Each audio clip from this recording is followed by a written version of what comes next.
여러분 안녕하세요. 송주영입니다. 나는 정치이다. 이번 시간에는요. 예상을 깨는 남자 국민의힘 원내 수석 대변인 장동혁 의원 모셨습니다. 어서 오세요. 반갑습니다. 네, 안녕하세요. 예상을 깨지는 않아요. 제가 왜 예상을 깨는 남자라고 소개드렸는지 아세요? 잘 모르겠습니다. 여러 가지 이유가 있어요. 일단 그 사무총장 네. 인선도 사실은 저희가 좀 예상을 깨는 발탁 인사이기도 했잖아요. 네. 그렇기도 했고 또 의정 활동하실 때 보면 이제 검사 출신 그리고 또 이 외모 또 이렇게 보면 엘리트 출신의 막 엄청 이 차도남 막 이런 이미지잖아요. 그리고 또 의정 활동하실 때 보시면 엄청 막 논리적으로 막 강단 있게 몰아 지금 웃음 참으시는. 근데 또 평소에는 또 이렇게 막 이 장난기가 막 이렇게 올라오고 막. 그렇죠. 그쵸? 그 제가 이제 특별하게 얘기하는 게 아까 저희 이거 방송 시작하기 전에 잠깐 얘기했다가 저희 이제 그 안에 이제 제작진이 준비를 해주셨는데. 네, 아, 저거? 네, 선거 때. 그리고 오늘 근무야.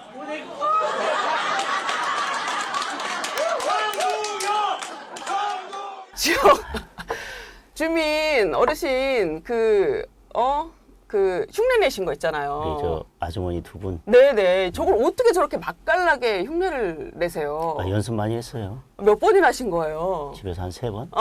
저건 연습을 한다고 해서 저 정도로 맛깔나게 낼 수가 없는데. 아, 그분들이 워낙 리얼해서 저는 그냥 본대로만 한 거지, 뭐. 아니, 그리고 굳이 누가 시키지도 않는데 하시는. 저 때 이제 총선 공천 마치고 네. 바로 내려갔을 때인데 네. 총선 기간 중에는 사무총장 역할을 하다 보니까 네. 공천하다 보니까 매일 좀 표정이 이제 어둡고 네. 좀 그렇다고 해서 선거 시작하면서는 좀 이미지를 바꿔봐야겠다. 내 속에 잠재되어 있는 모습을 하나 뭐 이렇게 좀 하나 꺼내봐야겠다 이렇게 생각하고 했어요. 근데 모르겠습니다. 저도 제 안에 제가 몇 개가 더 들어있는지 오늘은 그 중에 하나를 꺼내보도록 하겠습니다. 여러 개 꺼내셔도 돼요. 아니요, 네. 오늘은 하나만. 하나만? 네. 그럼 다음에 또 와서 또 하나씩 네. 꺼내시는 걸로? 그래야 자주 부를 거잖아요. 알겠습니다. 아니, 그 또 의회라는 저런 모습 때문인지 모르겠지만 사실은 의원님 지역구 충남 보령시 서천군이 쉬운 지역구는 아니에요. 예, 어렵습니다. 예. 그리고 22대 총선 때 사실 그 충남이 국민의힘 민심 좀 싸늘했단 말이에요. 네. 그런데 21대 보궐에 비해서 22대 표차를 더 늘려서 네. 이기셨어요. 예, 예. 그리고 거기 또 같이 뭐 리턴 매치하신 나소열 후보도 거기 되게 이제 지역에 오래 계셨던 분인데 한 30년 정치하셨죠. 그렇죠. 근데 뭐 거기 뭐 표차를 뭐 우세 지역에서는 표를 더 벌리고 열세 지역에서는 표차를 줄이고 이런 반전 매력, 뭐 의외성 때문이신 거예요? 아니면 뭐가 이렇게 승리의 기반이라고 보시는 거예요? 저 지역에 자주 가진 못했습니다. 음. 원내 대변인 계속 맡고 사무총장 하면서 하셨으니까. 자주 가진 못했는데 네. 그래도 갈 때마다 네. 짧지만 주민들하고 계속 소통해 왔던 게 그나마 주민들께서 좀 이해해 주는 그런 게 아니었나. 그리고 사무총장 할 때는 네. 워낙 이제 바쁜 거 아니까 그럼요. 그래도 마지막에 많이 이해를 해 주신 것 같아요. 그래서 저는 제가 뭘 잘해서 한 게 아니라 저를 이해해 주시는 그 마음이 좀 차곡차곡 쌓여서 그게 표로 나왔다고 생각하고 있습니다. 그래서 그만큼 제 정치적인 책임이나 저를 응원해 주신 지역 주민들에 대한 그 책임감이 더 커졌죠. 근데 이렇게 또 겸손하게 또 말씀을 하시는데 제가 그 뭐 인스타나 등등 그리고 이제 지역 저희 외가가 그쪽이라 제가 또 물어봤어요. 네. 전화해서 그러시구나. 물어보니까 이 방송은 뒷조사까지 하는 뒷조사라기보다 조금 촘촘한 취재라고 촘촘한 취재. 예, 예. 했는데 아니 막 그 사실은 가서 인사하고 웃고 막 이렇게까지는 할 수 있는데 그 저 인스타에서 보고 조금 감동했던 게 그 마라톤 하셨더라고요. 예. 그 5km 마라톤 이거 사실 쉽지 않거든요. 저 뛰었었는데 저 안 나잖아요. 이제 힘들어서. 그거 2번이나 하셨잖아요. 제가 원내일 하고 이렇게 좀 바쁘게 지내면서 네. 평소에 운동할 기회가 없어서 네. 갑자기 뛰게 돼서 처음에 걱정을 했어요. 보령에서 임해 마라톤에서 5km 뛰고 그 다음 주에 이제 서천에서 이제 한산 모시 마라톤 대회에서 그쵸. 5km를 뛰었는데 보령에서 뛸 때는 많은 걱정을 했는데 그래도 뛰니까 뛸만 하더라고요. 그래서 서천에서 뛸 때는 좀 자신감을 가지고 뛰었던 것 같아요. 그런데 계속 바빠서 그런 행사 있으면 이제 축사만 하고 저는 이제 빠지고 또 다른 행사 가고 그랬는데 이번에는 꼭 같이 뛰고 싶다. 그래서 욕심을 냈고 이번에 5km 뛰고 나서 다른 분들하고 약속했습니다. 내년에는 10km 도전. 제가 10km 거의 한 3시간 거의 걷기 해가지고 막판에 끝낼 거라고 빨리 가라고 떠밀려서 한번 한 적이 있거든요. 자, 내년에 진짜 10km 도전해 보려고 합니다. 예. 전 그래서 그런 걸로 좀 제가 만약에 지역 주민이라면 그런 점에서 좀 진정성을 느끼지 않았을까 싶다는 생각을 개인적으로 좀 해봤었어요. 많은 소통이 중요한 것보다 그쵸. 말씀하신 대로 진정성인 것 같습니다. 그 정치인의 진정성을 유권자가 어떻게 알겠어요? 행동으로 보는 거죠. 맞습니다. 그런 행동으로 보는 게 아닌가라는 생각을 개인적으로는 해봤습니다. 자, 현안 얘기를 좀 해볼게요. 그 아까 한동훈 전 비대위원장 시절에 이제 사무총장 하셨다고 말씀을 드렸는데 이게 사실 사무총장이면 당 3역이란 말이에요. 네. 당 3역이면 보통 3선이 하시는 거잖아요. 보통 그리고 그렇죠. 예. 그리고 빨라도 재선 임기 후반에 하신단 네. 말이에요. 근데 이제 초선 진짜 파격 인사였어요. 저도 깜짝 놀랐거든요. 0.5선. 제가 그 말 안 드렸는데 그쵸? 초선이라고 말씀해 주셔서 감사합니다. 그쵸. 21대 보궐이셔서 사실은 0.5선. 진짜 파격의 파격인데 또 뭐 잘 하셨다는 평가를 또 받기도 해요. 근데 당시 이제 두 분 인연 뭐 특별하게 없다라고 말씀을 하셨었단 말이에요. 그때는. 네. 이제 왜 인사에 이제 발탁이 됐냐라고 하셨을 때. 근데 이제는 누구도 뭐 특별한 인연 없다라고 말씀하시기는 어려운 상황이잖아요. 네, 이제는 지금 최측근이시라는 사무총장이 됐을 때부터는 그쵸. 근데 이제 그때와 지금을 비교하면 두 분의 관계의 밀도는 어느 정도로 깊어지신 거예요? 뭐 되기 전에 말씀드리면 사실 전혀 접점이 없다고 할 수는 없을 것 같습니다. 네. 계속 제가 보궐선거 되자마자 법무부 장관과 법사위 의원으로 계속 국회에서 마주치고 했었기 때문에 개인적으로 따로 인연이 없다는 네. 말씀이었고 그쵸. 그러니까 그때는 어느 정도 뭐 긴밀하냐 이런 표현을 하기도 적절치 않은데 지금은 그래도 가장 많이 소통을 하고 또 서로 가장 많이 이런저런 의견을 나누는 사이인 것 같습니다. 자주 소통을 하실 텐데 뭐 기자들이랑 하는 그 한동훈 위원장이 기자들이랑 하는 카톡 소통 말고 아유, 자주 뵙고 자주 뵙고 통화도 하고 네, 요새는 그럼 주로 전대 관련해서 소통을 많이 하시나요? 그럴 수밖에 없는 것 같아요, 현실적으로. 그렇죠. 이슈가 이슈다 보니. 근데 뭐 지금 뭐 한동훈 전 위원장 뭐 보면 뭐 이번 주 일요일 정도 출마 선언 하실 걸로 보이는데 뭐 정성국 의원도 뭐 그럴 거다라고 정도 말씀하시고. 근데 저는 이게 궁금하더라고요. 그건 이제 기정사실화 좀 돼 있는 분위기고 왜 이제 출마 선언을 하는지 대략적으로는 알겠는데 왜 결정적으로 이 결심을 탁 먹게 된 계기가 있으셨을까요? 혹시 뭐 대화하시면서 들으신 게 있으세요? 직접? 본인이 총선 끝나고 나서 비대위원장을 그만둘 때도 네. 저는 정치를 계속하겠습니다. 그리고 총선 과정에서 또 비대위원장으로서 당원과 국민들께 한 약속을 지키겠습니다. 라는 말씀을 하셨는데 정치는 뭐 내가 시작하고 싶다고 시작하고 또 그만두고 싶다고 그만둘 수 있는 것도 아닌 것 같습니다. 네. 제가 생각하는 뭐 정치라면 내가 세상에 나가고 싶어도 세상이 부르지 않으면 나갈 수가 없는 거예요. 그렇죠. 내가 나가기 싫어도 세상이 부르면 나가서 또 목숨을 던져야 되는 게 정치고. 지금 여러 당내 상황들을 보면 저희들이 너무 어려운 상황입니다. 총선에서 패배했는데도 불구하고 변화는 없고 당이 새롭게 재창당 수준으로 바뀌어서 혁신하고 새로운 당으로 바뀌어야 되는데 그것도 해내지 못하고 있고. 네. 또 거대 야당과 싸워야 되는데 우리는 제대로 싸우는 모습도 보여주지 못하고 실망들이 계속 쌓여가면서 당원들 사이에서 네. 그래도 당내에서는 이때 다시 한동훈 위원장이 나서서 당을 쇄신하고 변화시켜줘야 되는 게 아닌가. 그리고 야당과 제대로 싸우는 모습을 보여줘야 되는 거 아닌가. 이런 요구들이 있다고 생각합니다. 그런 요구들이 있을 때 지금 어쩌면 가장 힘든 시기이고 네. 한동훈 위원장에게는 정치적으로 가장 리스크가 큰 시기이지만 그래도 당원들이 당을 위해서 헌신해 달라고 할 때 그에 응답하는 것도 약속했던 정치인으로서 책임지는 모습이다.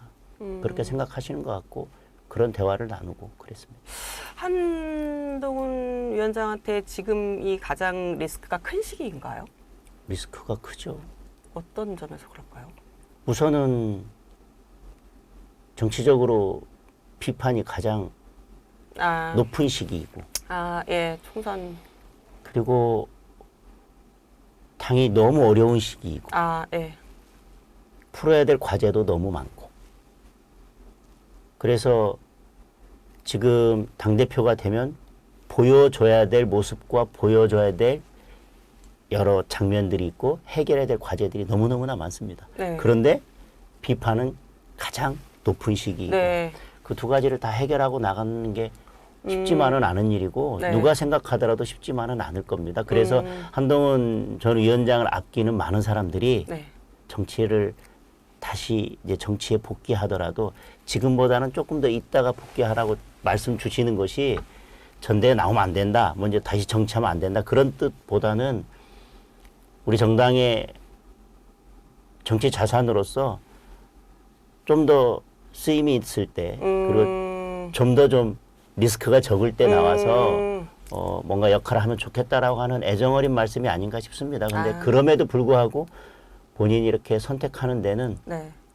그래도 책임져야 할 때는 책임지는 모습도 필요하다. 정치인으로서는. 그리고 내가 편한 시기만 그리고 리스크가 적은 시기만 골라서 가는 것도 그것도 또 정치인의 모습은 아니다. 여러 고민들을 하고 계신 것 같습니다. 너무 위기다. 그래서 안 나설 수가 없다. 네. 지금 한 위원장께서 이제 함께 할 사람 확인하는 단계는 좀 끝났고, 그리고 이제 구체적으로 각각이 어떤 역할을 하는지 논의를 하는 단계로 지금 알고 있는데, 의원님 역할은 어떤 걸로 정해졌나요? 저야 뭐 어떤 역할이든. 어떤 역할이든. 네. 최고위원 나가시는 거 제안 받으셨어요? 솔직히 말씀드리면 그 부분에 대한 논의도 하고 있는데 네. 여러 고민들을 하고 있습니다. 나가는 것이 뭐 네. 마냥 플러스만은 아닐 수도 있으니까요. 네.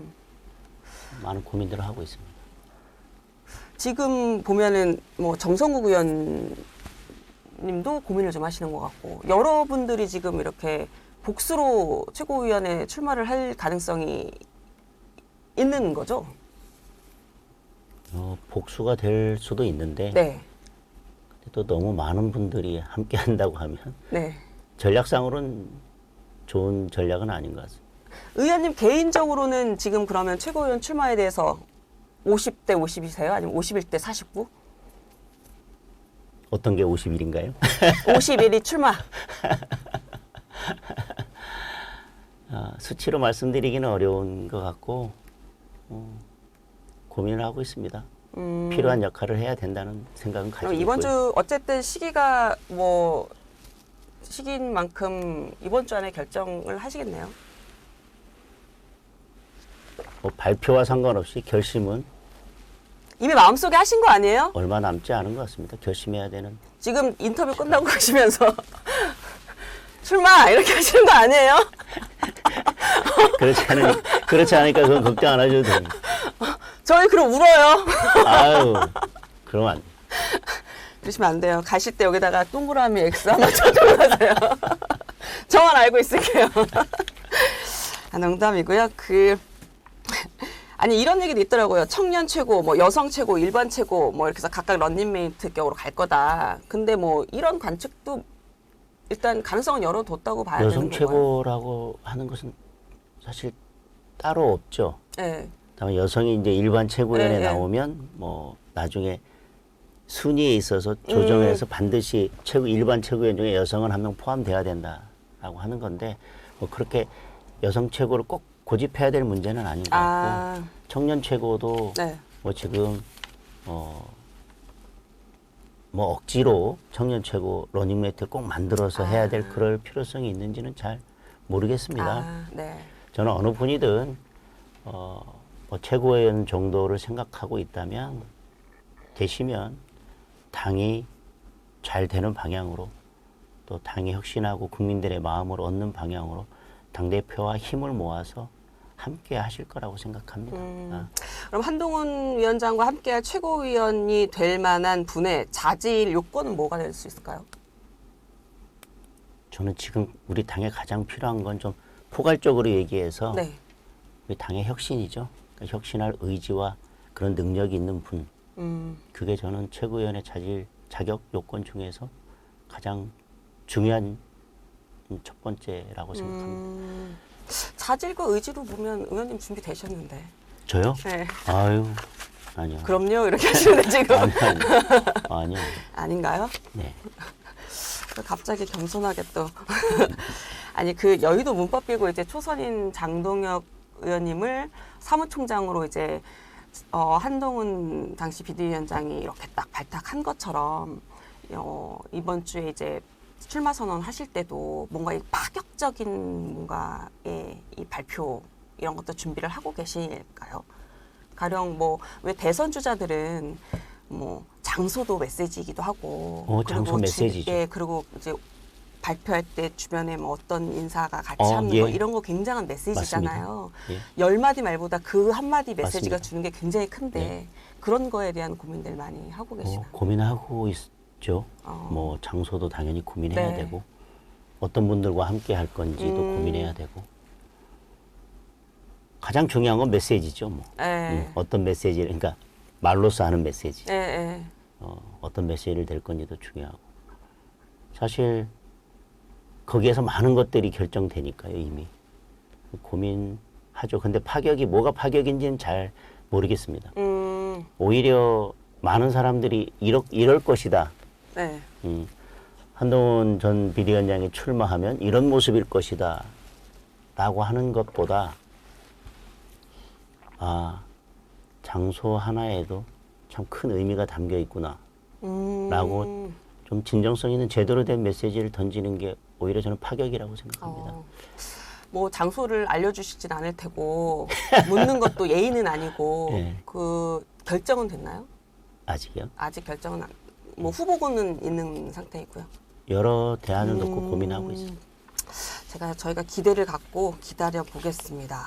그 한동훈 위원장 이제 잠재적 경쟁자들이 이제 뭐 나경원, 윤상현 의원 있고 그다음 뭐 원희룡 전 장관 얘기도 또 나오기 시작을 하고 막 이러더라고요. 근데 뭐 나경원 의원이 어제부터 그 의원회관 엄청 바쁘게 돌아다니고 계시다고요? 돌아다니고 계시다는 얘기가 막 들리기 시작을 하더라고요. 그래서 의원분들 많이 만난다고 얘기가 이제 이 정도면 뭐 이제 출마 뭐 선언은 뭐 내일 하신다는 얘기 그래서 나오기도 하고 뭐 그러는 것 같은데. 출마하실 것 같아요. 예, 뭐 이제 이거는 뭐 하냐 안 하냐는 뭐 더 이상 얘기할 건 없는 것 같고. 그러면 나경원 의원이 뭐 이게 참 그런데 비한연대 후보로 정리가 될 거로 보세요? 그렇게 말씀하시면 우리 나 의원님 싫어하실 텐데. 싫어하시겠지만 뭐 두루두루 뭐 다 포섭을 하신다고는 말씀을 그러니까 하시는데. 비한이든 뭐 친한이든 뭐 친윤이든 뭐 그 어떤 것과 관계없이 그냥 나는 의원 나경원으로서 당대표에 출마하고 싶다 그런 생각을 가지고 계실 거고요. 그렇게 말씀 사실 다만 하시는 밖에서는 또 당원들은 누군가가 나오면 그 반대편에 선거란 건 구도니까요. 그렇죠. 선거가 네. 구도 싸움인데. 선거가 구도 싸움이니까 뭐 당연히 반한 내지는 비한 뭐 그쵸. 이렇게 되는 것은 그렇죠. 뭐 그건 피할 수 없는 것 같아요. 뭐 정치의 그건 속성이니까 네네. 그리고 또 선거의 속성이니까 네. 구도 싸움이니까 그렇죠. 본인은 그래도 두루두루 네, 뭐 네, 그런 네. 거 없이 일단 당대표 출마하시더라도 그렇게 하신다고 말씀하시니까요. 그 나 의원님이 말씀 이제 뭐 여러 질문 계속 들으셨을 텐데 한동훈 위원장의 뭐 한계로 원외당 대표 얘기하고 있잖아요. 근데 저는 뭐 개인적으로는 역대로 놓고 봤을 때 뭐 김종인 비대위원장도 대표의 직함은 아니었지만 사실상 대표의 역할을 원외이면서도 해도 어쨌든 집권하는 데 역할을 하면서 승리로 이끌고 그런 분들이 왕왕 있었기 때문에 저는 이건 한계라고 개인적으로 보진 않아요. 그래서 저는 이 질문은 드리지 않을 예정이고요. 다만 이렇게 이제 뭐 나경원 의원으로 뭐 정리가 되든 소위 말해 이제 친윤계 의원들이 이제 뭉치기 시작을 하면 한동훈 위원장이 뭐 국민의힘 내에서는 유일하게 팬덤이 있고 그리고 뭐 여론조사에서 지지율도 1위기는 하나 조직력에서는 조금 한계가 있을 수 있을 것 같아요. 그거는 어떻게 극복을 할 수 있을까요? 이번 선거, 전당대회 선거가 네. 시간이 많지 않습니다. 많지 않죠. 그리고 여러 사정을 놓고 봤을 때, 네. 그리고 구도로 놓고 봤을 때, 네. 조직 선거가 얼만큼 영향을 미칠 건지 그 부분도 좀 고민할 필요가 있다고 생각됩니다. 그러니까 지난번 전당대회보다는 네. 조직 선거로 가는 조직의 힘이 크지는 않을 것이다. 전혀 없다고 말씀드릴 수는 없죠. 선거에서 조직의 힘이 전혀 필요 없다라고 하는 것은 그건 맞지 않는 것이고, 다만 지난번 전당대회처럼 그렇게 조직의 힘이 크게 작용할 것이냐. 그리고 그 당시에 그래도 당원들이 막 이렇게 조직적으로 이렇게 움직였을 때 그거에 이제 호응했던 것은 그래도 뭐 이렇게 대통령실에서 또는 아니면 어떤 분을 네. 이렇게 그래도 마음에 두고 네. 하는지에 대해서 충분히 당원들이 알 수 있었기 때문에 네. 조직이라기보다는 그런 것들도 사실 선거에 네. 어쨌든 조직력을 발휘하는 데 도움이 되었을 텐데 네. 네. 지금은 뭐 그런 상황은 아니고요. 네. 그럴 수 있는 상황도 아니고. 근데 좀 시간이 이제 이번 주 내에 그렇게 정리를 좀 하지 않을까요? 그 어떤 분이라고 말씀하신 게 이제 김기현 당시 후보 말씀하시는 건데 네. 그때 어쨌든 뭐 최초 지지율 3%에서 막판에 가서 이제는 뭐 최종 득표 53%까지 끌어올릴 정도로 힘을 발휘를 했단 말이에요. 예. 그 당원 그 카드라는 거는 막강한 조직력을 지금 보였던 거는 무시하기가 좀 어려운데 어쨌든 지금도 저는 그러니까 80대. 그게 다른 힘이 실렸기 때문에 저는 53%까지 갔다고 생각하는 거죠. 다른 힘이 없었으면 53%까지 갈 수 있었겠느냐라는 말씀을 드리는 거고. 그래서 그 다른 힘이 없이 지금 그 힘을 그대로 발휘할 수 있겠나, 그 조직의 힘이라고 하는 게 네. 그 말씀 드리는 거죠.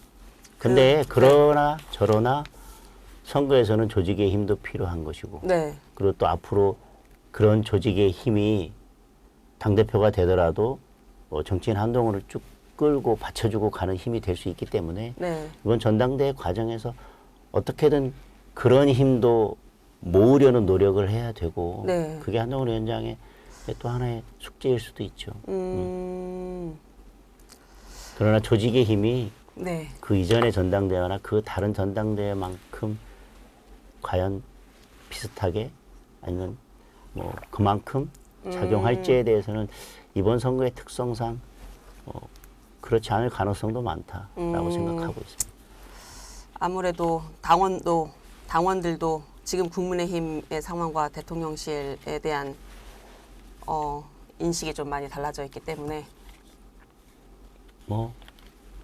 두루뭉술하게 말씀하시니 저도 두루뭉술하게 정리를 해봤습니다.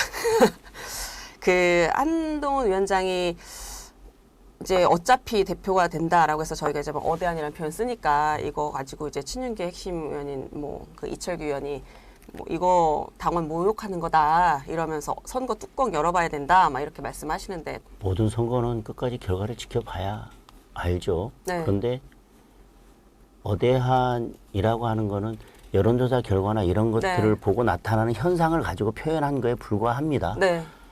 그럼에도 불구하고 또 당원들은 우리 당을 위해서 소신 있게 투표를 해주실 것이고 네.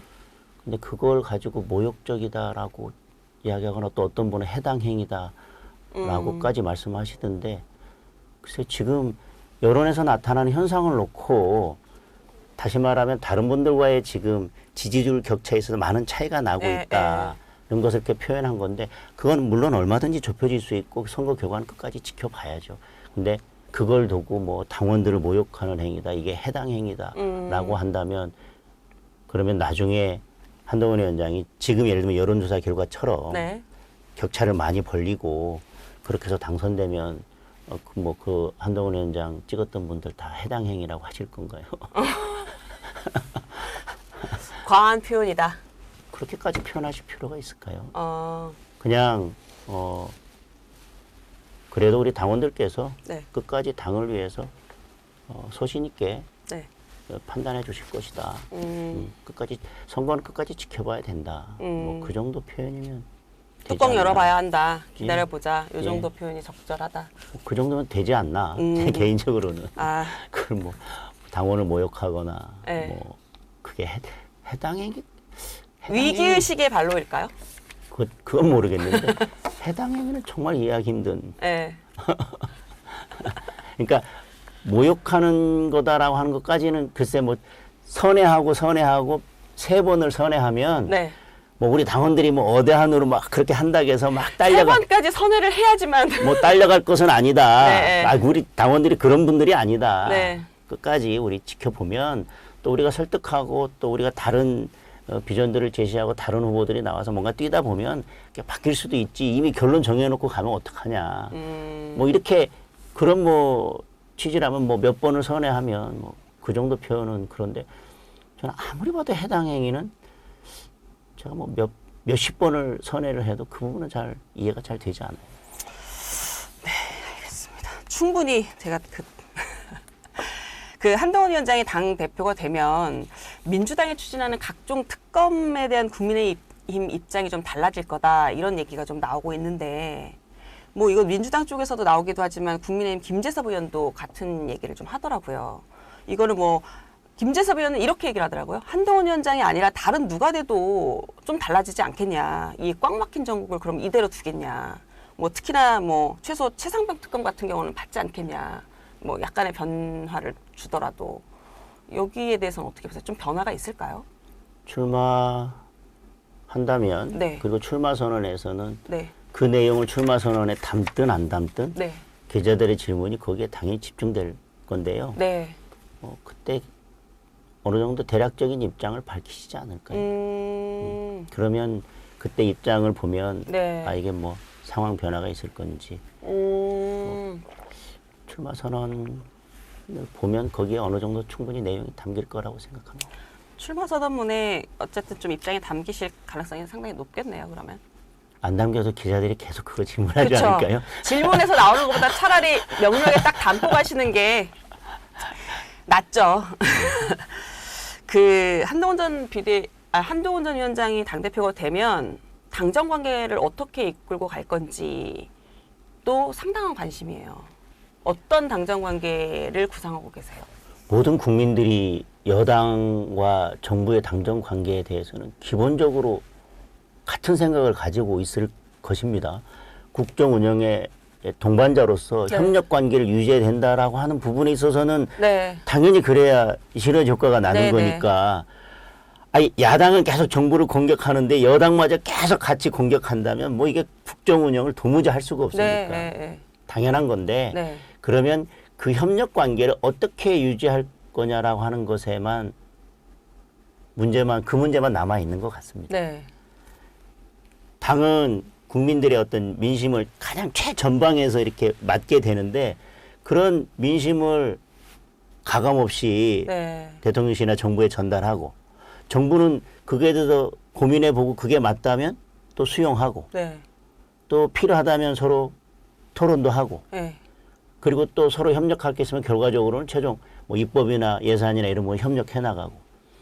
그러니까 결국 협력 관계라고 하는 것은 일방적인 관계가 아니라 양방향 관계다. 네. 그 양방향 관계를 어떻게 잘 풀어가느냐가 당정 관계 핵심이고 한동훈 위원장에게 남겨진 과제고.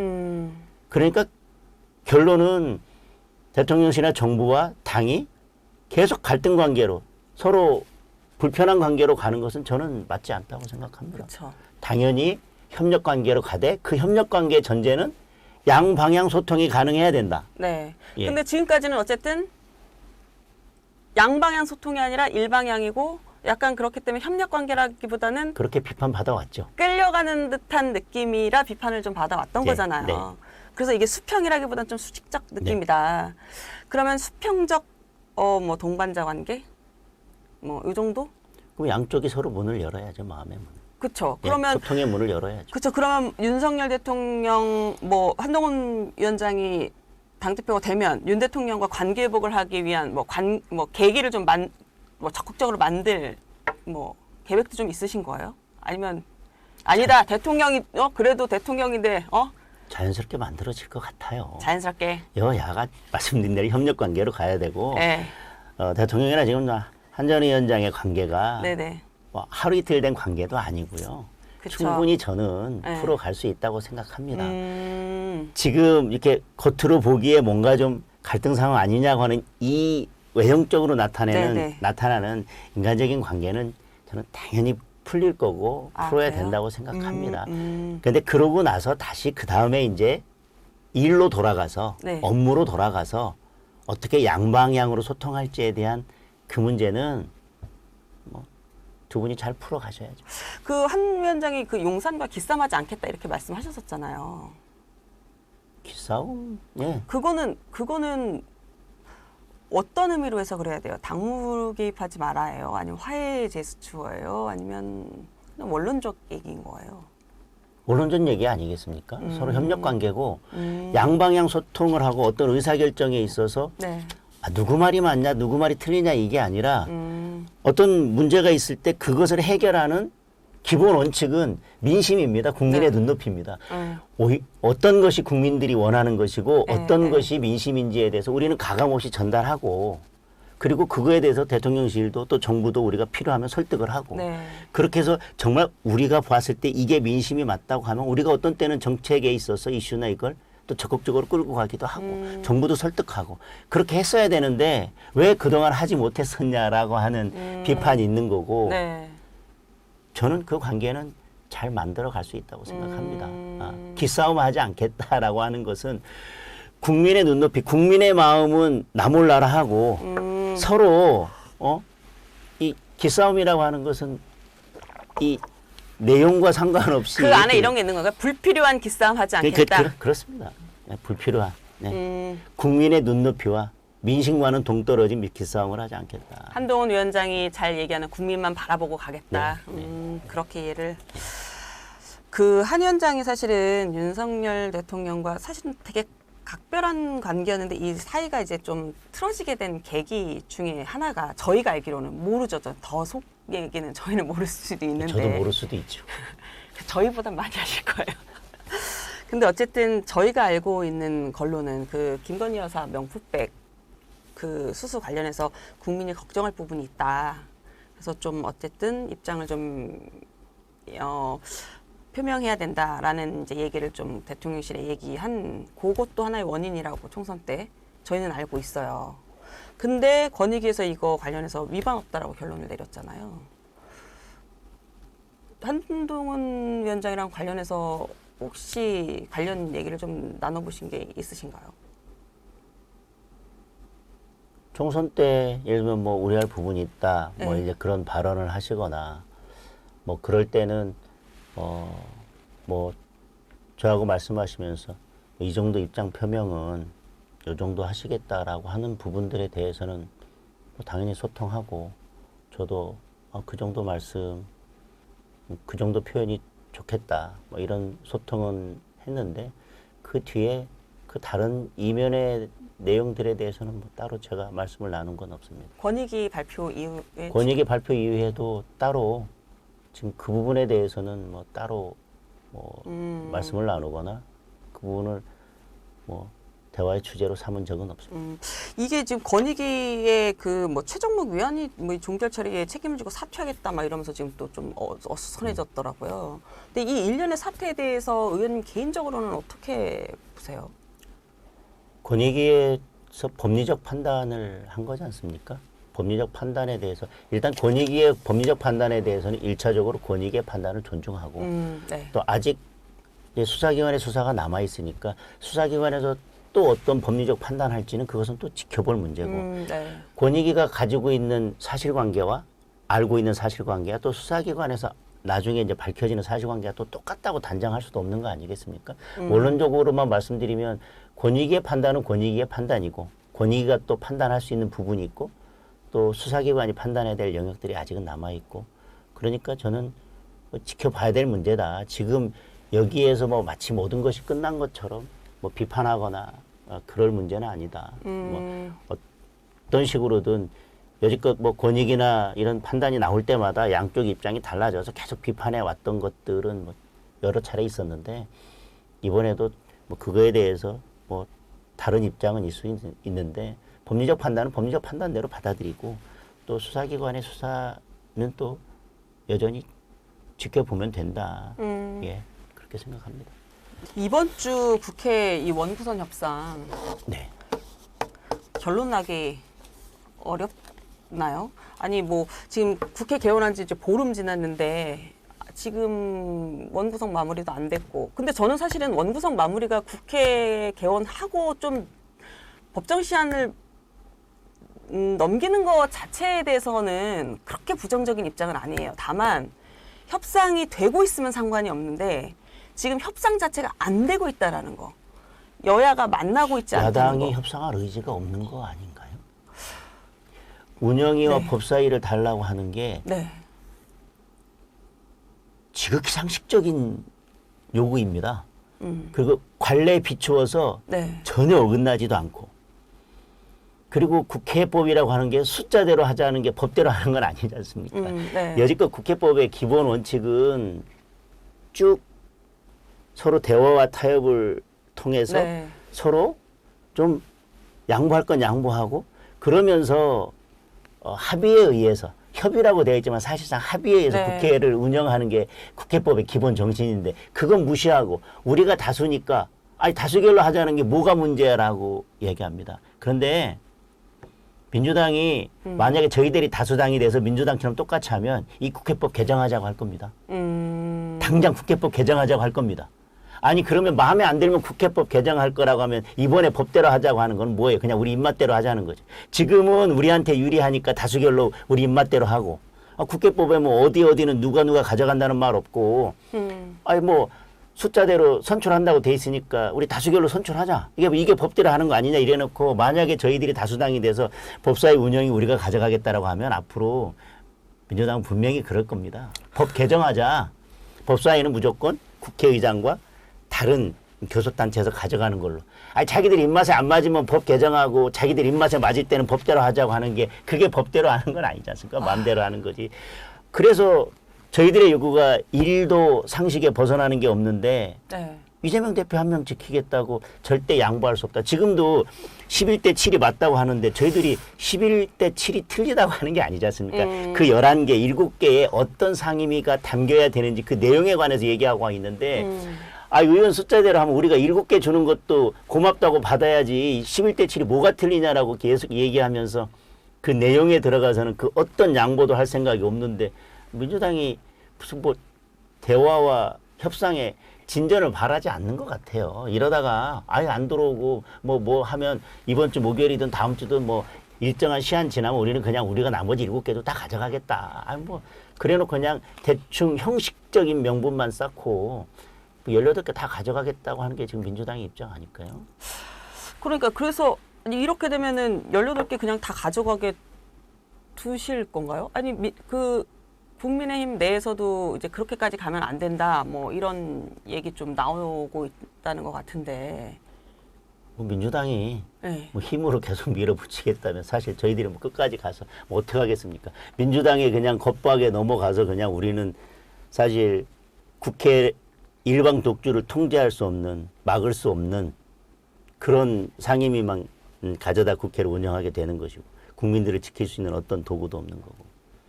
아마 지금 이제 조금 전에 원내대표께서 법사위 운영이 이제 1년씩 번갈아서 맞자라는 제안까지도 하신 것 같은데 아. 저것도 저희가 양보하는 거지 않습니까? 원래 저희들이 맡아야 될 법사위 운영일을 1년씩 번갈아 가면서 맡자라고 그러네요. 하는 것도 국민의힘이 양보하는 거고. 법사위 운영이 1년씩 번갈아 맞자. 11개 가져갈 때도 어떻게 했습니까? 저희들이 좋다. 이제 다 그러면 이제 운영위도 그렇고 과방위도 그렇고 다 가져가도 좋으니 이렇게 일방 독주를 막으려면 그래도 법사위 하나는 우리가 상임위원장을 맡아야 되는 거 아니냐. 그래야 국민들을 위한 국회 운영이 되지 않겠냐 했더니 그것도 싫다는 거 아닙니까? 그러더니 이번에는 이제 법사위 운영 1년씩 번갈아 맞자라고 우리 원내대표께서 제가 여기 방송하고 있는 사이에 제안하신 것 같은데 저 정도도 저희들이 충분히 양보한 거 아닙니까? 민주당이 저 안을 받을지 좀 봐야 될 것 같긴 한데. 그런 것들은 뭐 국민들께서 판단해 주시지 않을까 싶습니다. 아니 예전에는 본회의장에서 여야 의원들이 막 고성을 지르고 싸워도 그건 이제 현안에 대해서 싸우는 거고 네. 그 현안이 딱 끝나면 그 끝나고 나오면서는 서로 딱 등 두들기면서 같이 밥 먹으러 가고 막 이러셨거든요. 그래서 전 그 모습 어렸을 때 취재하면서 볼 때는 충격적이었거든요. 저렇게 싸우고 근데 그거는 이제 물어보면 일은 일이고 개인적 감정적으로는 또 풀고 그래야 협치가 되지 않을까요? 그러니까 딱 그렇게 말씀하셨어요. 그래야 그래야 협치가 협치라지. 개인적으로 사람이 싫으면 협치를 못해. 근데 지금은 그런 것조차 지금 여야 간에 거의 없는 상태인 거잖아요. 뭐 한쪽에서 저렇게 일방적으로 거의 겁박을 하면서 계속 21대부터 국회를 운영하고 있는데 이게 가능할까요? 사실 예전에 막 고성을 지르는 것 또한 네. 정치적 행위였습니다. 그래요, 맞아요. 그러니까 그것들은 국민들에게 우리의 입장을 보여주기 위한 정치적 그쵸. 행위였습니다. 그게 감정적인 그런 것보다는 우리는 이런 입장이다, 우리는 이런 입장이다라고 하는 것을 가장 강력한 형태로 국민들한테 보여주기 위해서 국민들한테 우리는 이런 입장입니다. 저희들을 한번 봐주시고 맞아요. 우리의 말씀을 좀 들어주십시오라고 하는 거였고 그러면 그렇게 하고 나서 그럼 여기서 끝내고 우리 그냥 각자 갈 길 갈 거냐. 그렇지 않고 나와서는 다시 또 협상 테이블에 맞아요. 앉아서 그래도 우리가 국민들 앞에 또 서로 또 타협하고 서로 협력하고 그래도 국민들에서 머리 맞대고 뭔가 해결해야 되지 않냐라고 하는 모습이 이제 등 두드리고 서로 이제 손 붙잡고 악수하고 잘해보자라고 하는 모습이었는데 그게 지금은 이 고성지로 하는 게 이게 정말 이게 뭐 저쪽은 들을 마음이 1도 없고 국민들한테 보여주기 위한 거라기보다는 그냥 뭐 거의 겁박이고 뭐 할템을 해보라 뭐 이런 건데 그럼 이게 뒤에 나와서도 이게 뭐 대화 협력이 되겠습니까? 실질적으로도 그리고 보여지는 것으로도 사실 이제 대화 타협이 거의 이제 사라진 상태죠. 그것은 국회가 네. 국민을 위해서 움직이고 있는 게 아니라 네네. 지금 상임위 배분이나 이 모든 것들이 지금 거대 야당이 특정 한 사람을 위해서 기승전 거기만 바라보고 움직이고 있기 때문에 이런 현상이 발생하고 있는 거 아닙니까? 국민은 안중에도 없고. 여당에서 얘기하는 이재명 방탄. 실제로 명심만 있는 거 아닙니까? 지금 민주당 의원님들의 행태를 보면 네. 어디에 국민들이 안중에 있습니까? 이재명 대표 지키기에 이재명 현안이 돼 있다 대표의 이렇게 마음 보시는 살피는 거죠. 것만 있는 거지. 그 홍준표 대구시장은 이 얘기를 하시더라고요. 그 원구성 협상 관련해서 국민의힘이 상임위원장 단독 선출권 등에 대해서 이제 무효 확인 위해서 헌재 권한쟁의 심판 청구했더니 왜 의회의 자율권을 맡겨야지 헌재 갈 일이냐 이렇게 비판하셨더라고요. 예전 같으면 맞는 이야기죠. 아, 충분히 협상하고 대화해서 풀 수 있는 문제를 왜 자꾸 법원으로 가고 헌재로 가고 이러냐 이 얘기인데 네. 지금 민주당의 상황이 네. 민주당의 태도가 협상하려고 하는 마음을 1도 가지고 있지 않은데 네. 이렇게 다수당이라고 해서 소수당 네. 완전히 무시하고 일방 독주하는 게 이게 진짜 진정한 민주주의인지 의회 민주주의의 본래의 모습인지에 대해서 적어도 법적으로라도 판단을 받아보고 싶은 게 저희들의 마음이죠. 정말 마지막 수단이죠. 예전에는 이게 협상 수단이었을지는 모르겠지만 이건 정말 마지막 수단입니다. 헌재에서라도 이거 답을 들어보자. 이렇게 일방적으로 그러니까 다수결의 원리가 국회법에 뭐 돼 있지만 네. 한 소수당 완전히 무시하고 그간의 관례를 무시하고 협치를 완전히 무시하고 그냥 마음대로 가도 되는지 이래도 되는 것인지 이게 정상적인 의회 민주주의인지에 대해서 우리가 답을 한번 들어보고 싶다. 적어도 왜 야당이 꿈쩍도 안 하니 들어줄 생각을 안 하니 헌재에서라도 그 답을 들어야 되겠다. 이 절박함에 절박함이죠, 정말. 홍준표 시장이 국회의원을 하던 당시의 여의도 상황과는 너무 다르다. 너무 다르죠. 현실에 맞지 않은 지적이다라고 네, 보시는 거죠. 맞습니다. 저희가 앞서 얘기 나눴던 그런 국회 그럼요. 상황의 변화. 그런 상황이 아니죠. 그때는 국민들을 무서워했지 않습니까? 지금은 국민조차 무서워하지 않는다고 생각하시는 거예요? 더불어민주당이 국민 지금 무서워하나요? 무서워하면 저럴 수 있을까요? 그럼 더불어민주당 국회의원들은 일이 무서워하는 건 이재명 대표 한 사람이지 않습니까? 뭐 여기 대놓고 얘기해야 되나요? 그런가요? 그러면 국민의힘에서는 가령 지금 저기 나온 것처럼 추경호 원내대표가 그 법사위랑 운영이 여야 1년씩 순차로 맞자라고 했는데 이거를 만약에 민주당에서 받지 않으면 그러면은 국힘에서는 18개 상임위 민주당 다 가지고 가라. 그리고 책임도 다 져라. 아직 뭐 거기까지 결론 난 것은 아닙니다. 그것까지는 아니고 아직 상황은 좀 더 그래도 봐야 저희들이 된다. 어떻게든 이 국면을 풀기 위해서 네. 저희들이 뭐 제안을 해본 건데 네. 민주당이 저에 대해서 어떤 입장을 보일지는 좀 지켜봐야 될 것 같아요. 최대한 이 상황을 좀 풀어보고자 하는 노력이다 이렇게 좀 네. 봐야 된다는. 그 이재명 대표 위중교사 혐의 녹취 파일 공개됐잖아요. 네, 네. 유상범 의원이 이 정도면 교도소에 갈 실형까지는 아니더라도 집행유예가 붙을 정도의 징역형은 나온다 이렇게 말씀하시더라고요. 근데 판사 출신이시니까 어떻게 판단하세요? 그 정도는 나온다고 보세요? 위증교사는 매우 중대한 범죄입니다. 네. 그리고 이재명 대표의 정치적 지위나 네. 그리고 그 사건이 만약에 유죄로 났을 때 이재명 대표의 정치적 생명에 미칠 그 당시의 영향을 생각했다면 이것은 사실 중대한 범죄죠. 예. 그리고 뭐 이 다른 일반적인 사건의 위증 교사와도 다르고 네. 사건의 유무죄를 가를 매우 본질적인 핵심적인 내용에 관한 위증 교사하지 않습니까? 네. 저는 가벼운 형은 아니라고 생각합니다. 예상되는 형이. 그리고 가벼운 형이 아니면 그 유상범 의원 적어도 집행유예 이상은 나와야 된다고 봅니다. 적어도. 적어도. 네. 그럼 더 이상도 될 수 있다고 뭐 보세요? 실형도 될 수 있죠. 실형도 될 수 있다. 네. 그 민주당이 이제 표적 수사 금지법 발의했잖아요. 네. 이게 사실은 뭐 내용만 놓고 보면 뭐 특정인 처벌하려는 목적으로 범죄 혐의를 찾는 행위를 표적 수사라고 정의를 하고 판사가 뭐 표적 수사가 의심될 경우 영장 기각한다.